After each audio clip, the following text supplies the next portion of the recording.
And let's see, now we're doing reasonably on time. So Nick, you have 15 minutes, and if you could try to leave a few minutes for questions, let's turn it over to you for cave painting. Okay, great. Thank you. Um, I guess pretty soon there'll be an image. I don't see it yet, but You should be able, can other people see Nick's name? I see my name. Yeah. You So, you can show the images. Oops. Yeah, there's a map now. Okay, that's not my map, but it's a nice map. You have the cave painting itself? Okay, good. You can go back to the last one if you'd like for a second. Okay, so basically, I'm very interested in celestial mapping, and there's two kinds of celestial maps. One is maps of the constellations and position of the stars in an imaginary grid in the sky, similar to latitude and longitude on the ground. And the second kind are the solar system maps that deal with the cosmology of things like Earth-centered solar system and sun-centered and so on, and mapping of the planets. So those are the two areas, but I got interested in what was the earliest celestial map? What was the earliest map that we could trace? And you can argue that there's the Farnese Atlas, which shows Atlas holding the celestial globe on its back. Circa 2nd century BC was an early map because it depicts all the Greek constellations known at the time. Or before that, there are Egyptian statues of gods and goddesses, and before that, papyrus paintings showing celestial images. But the next slide, I think, arguably could stand as the oldest map of the heavens that there is. This is taken from a cave painting in Lascaux. You can go back to the last slide just for a second. So you see where the Lascaux area is in the south of France. It's an area rich in different caves, Paleolithic caves. And next slide. It was discovered in 1940, the Lascaux complex in the Dordogne region of France. And on the walls are some 1,500 engravings and 600 wall paintings made about 17,000 years ago. So that's the date that this potential map stands for. The paintings generally are large animals that were found in the area, such as horses, deer, bison, and aurochs, which is in this figure. Aurochs were large, long-horned, extinct wild oxen that are ancestors of today's domestic cattle. But they also had handprints and pictures of people as well. The pictures are dynamic. They're usually in motion using pigments, red, yellow, and black colors from charcoal and various minerals. Lascaux today is closed because of conservation. The carbon dioxide of our breaths tends to fade the paintings. But there is a visitor's gallery and a reconstruction of the cave that was put up in 1983. So if you go down there, you can still get a feeling of it. So this image was made by a colleague of mine, Damien Alice, Dr. Damien Alice, who's a research professor of chemistry at Syracuse and University and a member of NASA's Solar System Ambassador Program. And what this shows on the left of the image is a piece of the cave featuring an auroch. You see on the wall painting here, the front part of the auroch with several black dots painted around its eye. 4 similar dots are located to the lower left that are in the circle, and a clump of dots are painted just above the shoulder. So Damien got interested in seeing if this might have been related to an actual image of the sky. And so he created the side-by-side image you see on the right, which is a view of the heavens. And this is centered around Orion's belt with the 3 stars of the belt, and the Taurus the bull with the famous Hyades cluster circled. That's the face of the bull, and the shoulder of the bull is the Pleiades cluster, which is shown in the upper right. And his argument is that some ancient Paleolithic relative of ours, glancing at this very prominent feature, the Pleiades and Hyades are in a lot of ancient images. For example, the Aborigines had great myths around the Pleiades because they're so obvious in the sky. And this area might have impressed the painter of the picture on the left to reconstruct the map in his cave painting. And you see the relationships that Dr. Alice suggested, the 4 stars on the lower left are representing the 3 stars in Orion's belt. The area around the eye of the Auroch is the face of the Taurus the Bull, or the Hyades star cluster, and the shoulder dots in the upper right are represented by the Pleiades. So I might argue that this is arguably the oldest star map ever made that depicts an area of the sky that impressed a painter, and he put it into his painting as an incorporation of what he saw in the heavens.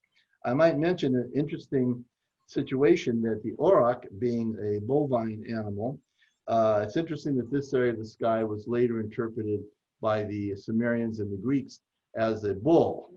And one wonders if there's some sort of mythology that got carried through the ages. Probably not. It's probably a coincidence, because the Lascaux Caves has a lot of aurochs and other animals, and this just happened to be an auroch that was located in the area that today we see as an area of the bull. But I thought I would show this as kind of a fun thing to show as arguably the oldest celestial map that exists. What year, Nick, was this discovered? Oh, the Lascaux was discovered in 1940, the cave itself. The cave painting is thought to date back to about 17,000 years ago. And you might also consider that to be probably the oldest map, which also happens to be a star map. Well, that's an interesting point, yeah. I mean, both you can look at it both ways.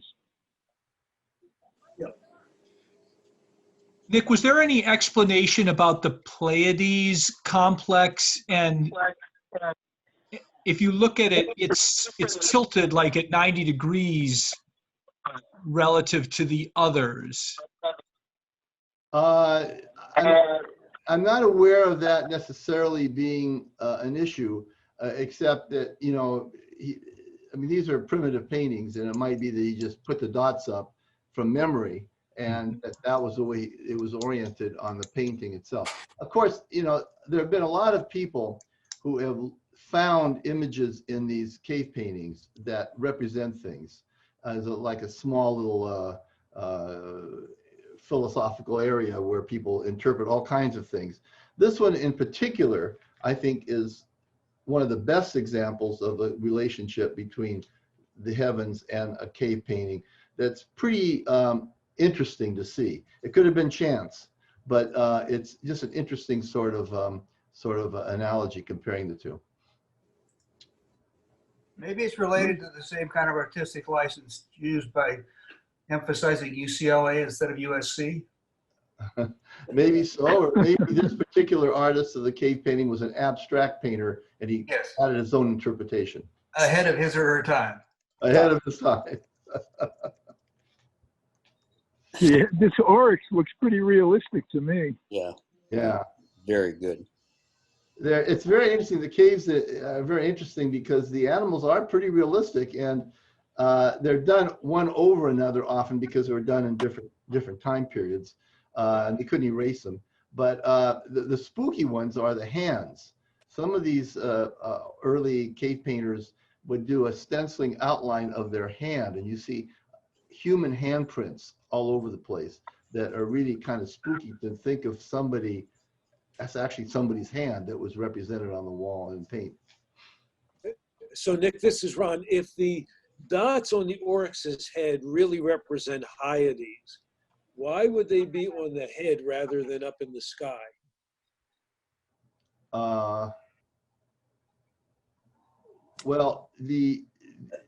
I'm not sure I understand your question. In other words, I think the artist drew what he saw in the heavens in terms of the features that were obvious, like Orion's belt's obvious, the Hyades isn't obvious, and the Pleiades is obvious, and at the same time decorated it with an auroch. I'm not sure why he would put the auroch there in the middle, except the Pleiades are the 7 sisters, arguably 6 or 7. Some people see 7, most people see 6. And in the depiction here, you see 6 with a naked eye. So that was probably fixed into its location. And Orion's belt, if you add another star, and maybe there was a supernova, who knows what happened, would be oriented that way. Why in the middle he put an Oryx and Well, around? maybe But I have I a have to tell you suggestion. that the triangle for the Hyades, the shape of the major stars does look like a face, kind of looking at you, and that's why it was made into a kind of a Taurus the bull with the horns going to the upper left in the right-hand picture. So it was kind of face-like the Hyades. It might be that was some semblance, reminded him of a face, and he drew an Oryx face there. Maybe it's so that the eye can be a star of the bull.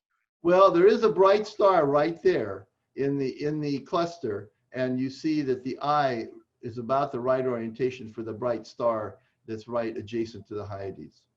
So do you think these dots on the Oryx were painted at the same time? This particular painting, probably, as well as they can tell, were done in the age of the pigments. But I don't know for sure. And 17,000 years is a long time ago, and there's probably a lot of error. It could have been painted 20 years later or 50 years later, some of them. I don't know that. I don't know if they can really tell if they were done in one sit down or added later. Nick, this is Fred. When you look at the other images of the depictions of bulls in the Hall of Bulls, the dots that appear on the bull's head, they appear on many other images in the hall. Yeah, and as I said, this could just be a chance that he drew a bull there, but it's just interesting to speculate because of the orientation of the three obvious celestial features that might be related to that. But yeah, there are other Oryx, and they do have a lot of dots around them. This particular orientation is just intriguing to speculate because it does a pretty good representation of the sky. But you're right, no one knows for sure. I have a question for Nick. Do you ever see the Pleiades at a very, very acute angle in which if you were looking at the bull, the Pleiades really would appear to be just above the bull's neck?